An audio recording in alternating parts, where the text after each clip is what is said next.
Say sadhu, sadhu, sadhu. So, dear Dharma practitioners,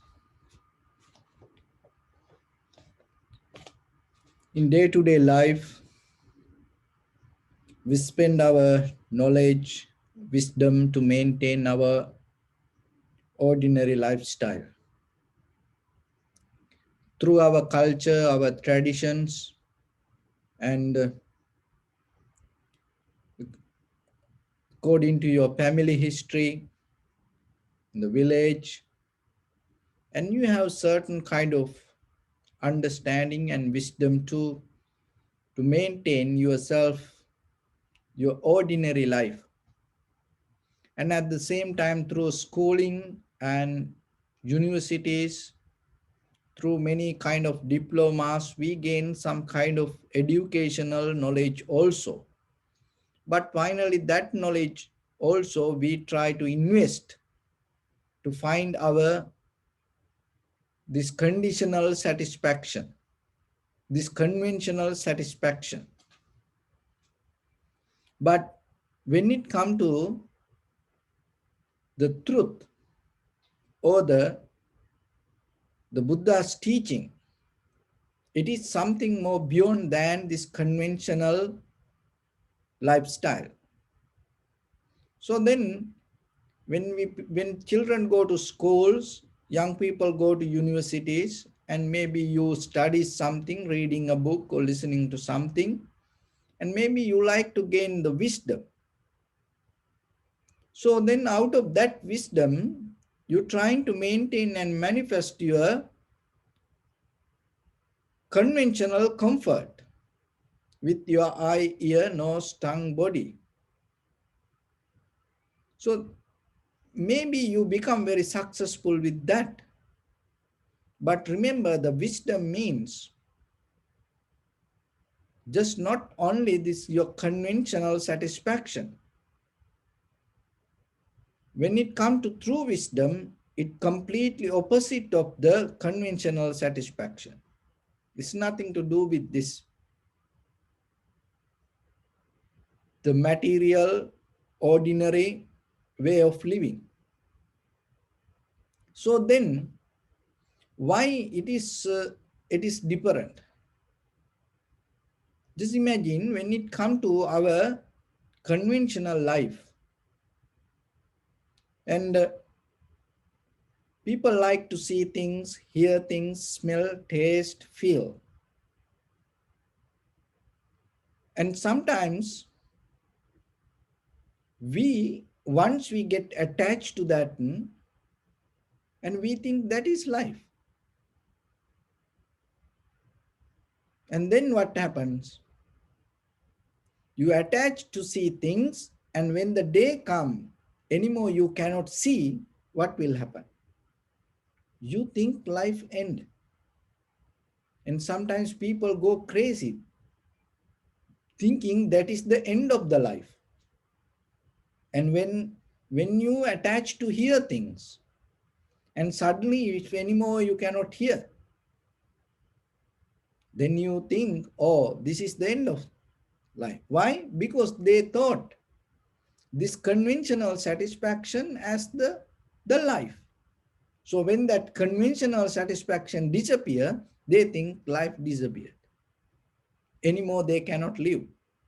So when it comes to the world nowadays, that even though we go through this pandemic situations, underneath this all, the people's the suicide situations become more higher. More than any other time, people suicide, especially young people. And when we look at the reason sometimes, not having iPhone, not having a computer, or maybe not Wi-Fi, maybe people not, the parents not allowed to watch movies, and maybe somebody say ugly, and maybe somebody reject, don't allow to play with together. So then what happened? They go and they do suicide. They get hurt. So we have to think a little bit deeply through this life, through the generations, generation to generations, what the wisdom we know we develop, that is the result of that. Why? Because we use through our grandparents to parents and ourselves, we believe in, oh, having this comfort is the life. When you don't have this comfort, you have no life. So then when it goes to children, and how they come to that kind of understanding, because then when we attach to this material world, and when we depending from the sensual pleasures, this is what can happen. It deeply can disturb underneath you.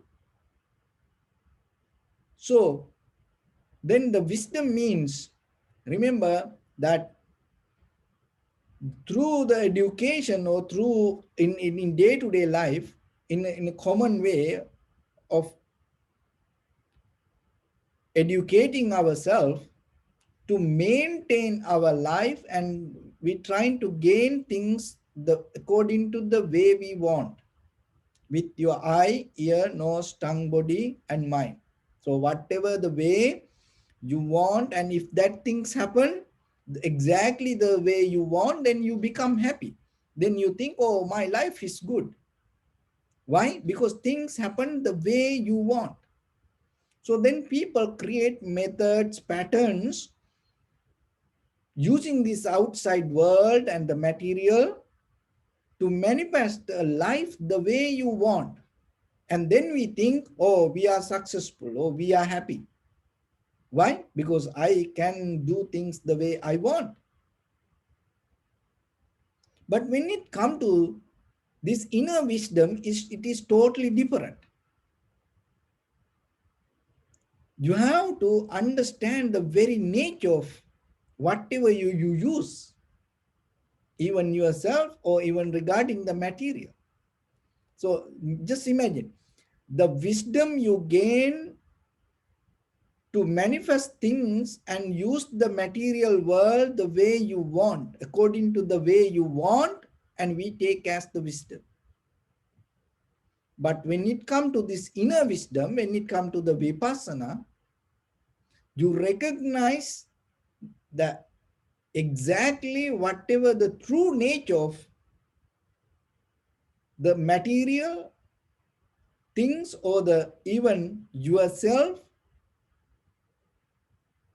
whatever you use to manifest the life, you recognize what is the real nature. It is two different ways. So when you put the self-centered manifesting ideas on material world, of course you're going to become successful. That's why this everything, this all the gadgetics around us come as a result of that. But at the same time, just imagine, we think, oh, that the building up a computer or the smartphone is the success. And then the very next day, the child or young person become disappointed without getting the cell phone or the computer, and suicide. Why? Because that child, we bring the idea, oh, our life is the cell phone or the computer, or our life is this material. So then when somebody lose this material, and that person think, oh, I don't have a life. But when it comes to that vipassana knowledge, the wisdom means you recognize the very true nature, whatever underneath this all. It's nothing to do things that you're trying to do things the way you want. Because we cannot do that, even ourselves. We cannot do the way we want. At least sometimes some people cannot sleep the way they want. They cannot wake up they want. Just very simple thing. Look, if you can wake up the exactly the time you want, that is good. But by training your mind you can do. But look that everywhere people keep alarmed. Why? Because when they go to sleep, at least forget about that other old the success, At least just by yourself, if you cannot wake up, what's the point? And how many people in this pharmaceutical industry, people buying this, that the sleeping tablets. At least if you cannot sleep just by yourself or wake up by yourself, why you hold it to this world and thinking this is my life? You have to come to a very simple analogy yourself. So then, and according to the Buddha, then you cannot reject the world and you cannot go away from the world. And you have to be in the world, but at the same time, you have to understand the very nature of the world. Rather than we manipulating the world the way, according to the way we want. That's why most of the natural disasters, things happen. So then there was a sutta called Magandhya Sutta, and it is one of the very beautiful sutta. So there was a Brahman called Magandhya, and he had a friend Bharadwaj. So sometimes in daytime, evening, this Magandhya, he go for a walk, and then he having a very friendly discussion with the Bharadwaj, his other friend. And so they used to live like this. So one day the Buddha went to Bharadwaj and told Bharadwaj, can I stay with you for a few days? So the Bharadwaj told, oh, Venerable Sir, that I have no facilities to give. There is a little hut and no any facilities there. If you like to stay there, then it's up to you. So the Buddha told, oh, that's enough for me. And then again the Bharadwaja told, by the way, there are a lot of children around here and you may go get disturbed because I know you don't like that much the noise. So Buddha said, no, it's okay. Daytime there was close by, there was a forest. I will, I will go there and have a kind of like my time. But in the evening, I will come here and then I can spend my night time. So the Bharadwaja told, yeah, it's okay. It's up to you. So then the Buddha used to stay there a few days. And then one day in the morning, he used to sleep on the just using a little sleeping mat. So that day, Buddha didn't remove it when he wake up in the morning. He just let it be there. And then he went for a walk. And then later what happened? The Magandhya came, the other Brahman, his friend. And then we having a discussion, he saw that the sleeping mat. By seeing that mat, and the Magandhya told, by the way, whoever slept there in that mat, he's not an ordinary person. He's kind of like a yogi or rishi or very wise man. So see that even the Magandhya was a kind of like a, kind of like a person that had the certain kind of wisdom. And seeing even the sleeping mat to recognize the character of the person. So how about Magandhya come and see your your bedroom nowadays in the morning? He can tell what kind of person you are. So it's a kind of like sometimes they are slim, the bedroom kind of like a disaster, when they wake up early morning. But that's mean it's everywhere your character indicate its identity. And as you know, in the military, one of the major rule, when you wake up, the very first thing,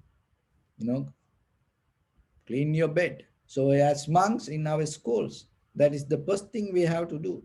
No chance, no excuse. Sometimes a high priest come and start to look around. No excuse. You have to keep it very clean, nice, that everything should be in neat. Even the bed sheet, no, cannot be, that be here and there. So this is a give a kind of like a, mental practice also. But see that the Buddha, the Magandhya saw that mat and told to Bharadwaja, his friend, whoever slept there is a wise man. So then the Bharadwaja said, oh, by the way, the Buddha is nowadays here. Then by hearing that, the Maga, oh, Buddha, oh, he is a kind of like a person. I don't like that much. And then he start to blame to Buddha. Why? Because he's telling, don't see things, don't hear things, don't smell things. Don't have a good life. He don't like to have these all things. I don't like him. And then he start to blame to Buddha. So the Bharadwaja told, so by the way, in the evening he will come back. Then I going to tell him that you told this. So the Magandhya told, yeah, tell him. See, this, at that time people was more honest. That when they don't like something, they just tell it. And at the same time they not uh, go and gossip here and there. They just tell whatever. So the Bharadwaja told, so when the Buddha come, I going to tell that you what you told. So the Magandhya told, there's nothing to lose. Tell him I told him. So then when the Magandhya left, the Buddha came. And then the Buddha asked, by the way, even before the Bharadwaja tell, the Buddha said, by the way, the Magandhya came here, no? And he told something about me. So the Bharadwaja told, oh, Venerable Sir, I was thinking to tell you, but you knew it before I tell. Yeah, he came and he told that you telling this. And then the next day, the Magandhya came. And then the Buddha and the Magandhya in front of the Bharadwaja had the conversation. And then the Buddha said to Magandhya, you don't know about me. That I couldn't find any layperson that had all the facilities better than me. And in my palace, so I had all the luxurious life. I have seen all the beautiful things in the world. And I have heard all the best, the the beautiful sounds, the music, the songs, that everything.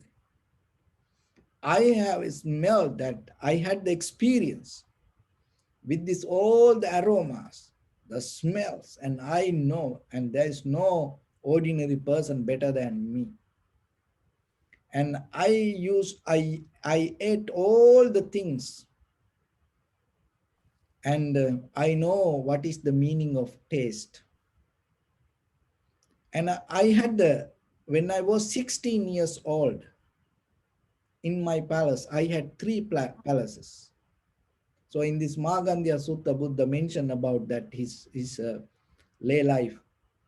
And when I was 16 years old, in each palace, 500, all the young girls used to be with me. Each palace, three palaces, each palace 500.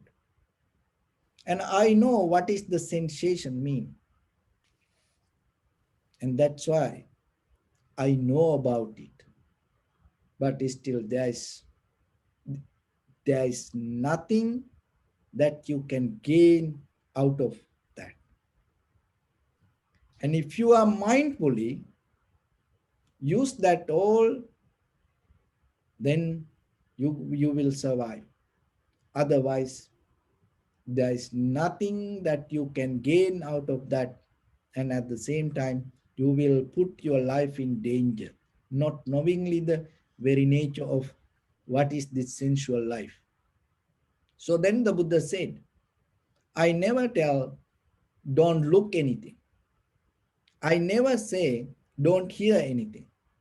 I never say, don't smell, don't taste, don't feel. What I am telling, just know, be mindful. So when you see something, be mindful. When you hear something, be mindful. When you smell, be mindful. When you taste or eat, be mindful. When you associate people, be mindful. Because that mindfulness will protect you from, without getting any danger, without putting your life into any danger. Otherwise, if you keep doing few days, what will happen? Then it become a habit. So then once it become a habit, it is very difficult to reverse the pattern.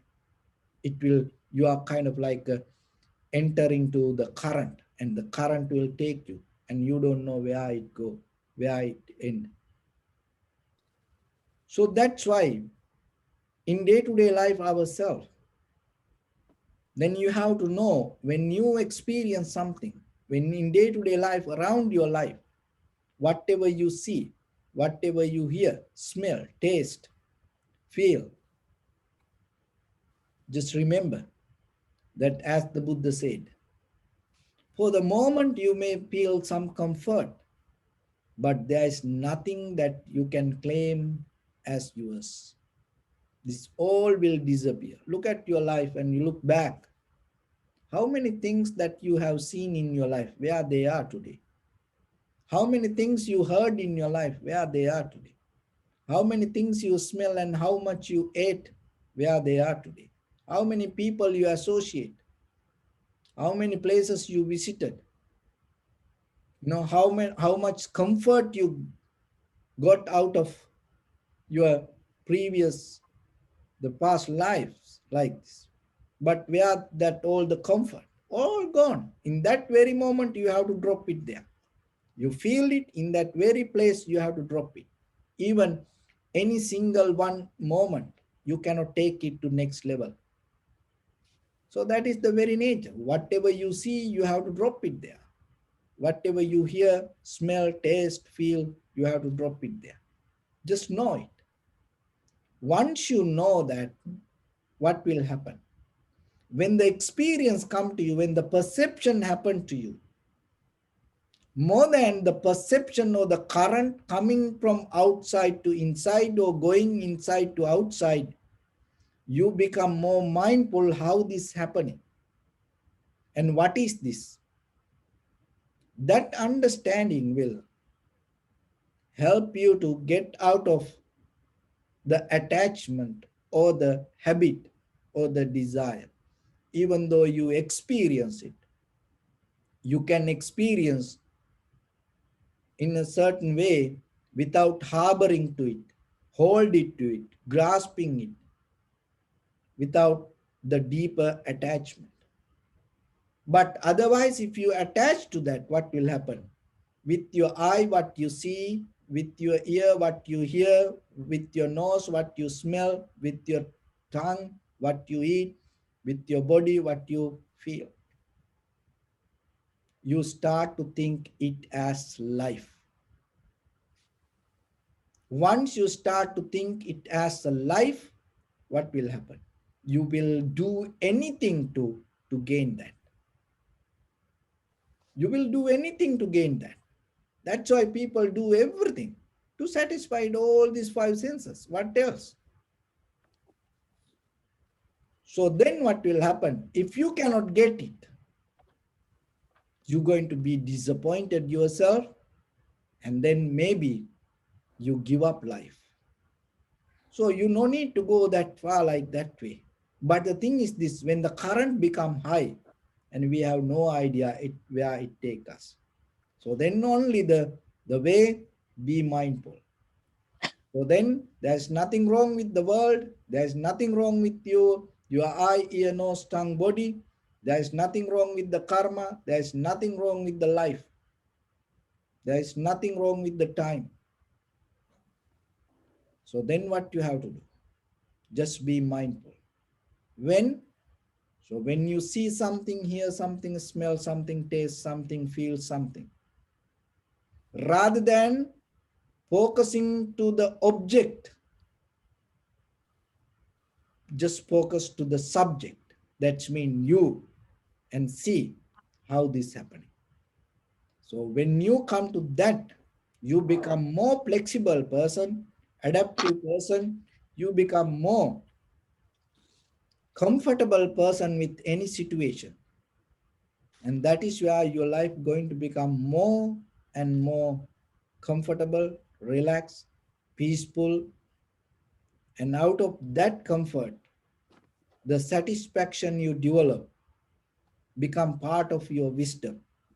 So when that satisfaction become part of your wisdom, it bring the deeper comfort to yourself. That comfort bring the deeper awareness, and that what called the clarity or the understanding. So with that understanding, you can gain your liberation, your transformation, your the ultimate bliss of the Nibbana. So with that, I bless upon everyone with this good practice. May all of you be well, happy and peaceful. May no harm come to you. May no difficulties come to you. May no problems come to you. May you also have the patience, courage, understanding, and determination to meet and overcome inevitable difficulties in your life. During this time period, may everyone stay healthy and safe. And finally, may all of you attain supreme bliss of Nibbana. Sat. Sabbityo vajjantu sabbarogo vinasatu mate bhavatantarayo sukhi digayuko bhava. Ittavata cha ammihi sampadang punya sampadang sabbe devanumodantu sabba sampatti siddhya. Sabbe bhutanumodantu sabba sampatti siddhya. Sabbe sattanumodantu sabba sampatti siddhya. Idam me punya kammang asavaktaya vahang hotu sabba dukkha Antu te pamundu.